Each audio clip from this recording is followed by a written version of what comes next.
It could not have gone any worse for Eddie Jones. Full time in Lyon, Wales 40, Australia 6. Australia's Rugby World Cup campaign is over. The Wallabies didn't register a point in the second half of the game, leading to calls for coach Eddie Jones to step down. That's the worst Australian performance in my life. It's a really, really dark day for Australian rugby. This has been a bit of a long time coming. I thought Fiji were amazing, but that's also not take away from the fact that we fucking shouldn't have lost to Fiji. I had to front with it today on radio. I finally got overwhelmed by people going, no, Marto hasn't explained what happened to the Wallabies. I don't know what happened with the Wallabies. I expected more. I believe the hype of Eddie. It's been horrible, mate. Because of how he conducts his business, I don't feel sorry for him at all. He's the first Australian coach to never make the knockouts, and he led Australia to their biggest ever defeat at a World Cup. According to the Sydney Morning Herald, he had a job interview with Japan before the World Cup. Imagine if one of Eddie Jones's backroom staff were doing that same thing before World Cup. Would Eddie Jones treat them with the respect maybe he deserves? From a player's point of view, I'm not following a guy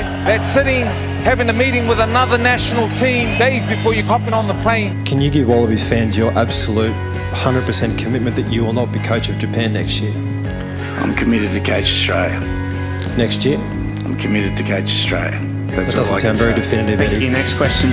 Eddie sits there and goes, yeah, it's my fault, I take full responsibility. What the fuck does that mean though? Like, he doesn't get dropped this week. He's not coaching next week. It's just like an empty fucking line in a press conference. You've made some glaring decisions around Quaid, around Michael Hooper. Fucking explain some of these decisions to us. Anybody who wants to hire Eddie Jones at the moment, are you watching any rugby over the last 3 years? He managed to screw up England and now he screwed up Australia. I don't remember a run in coaching as spectacularly unsuccessful. That looked like a team that was leaderless, rudderless, without idea, and most importantly, without faith. We mightn't see Australia recover until the World Cup's held in America in 8 years. Unless we unite and we do something about it, we're going to drop down to be a tier 2 country. That's just the fact.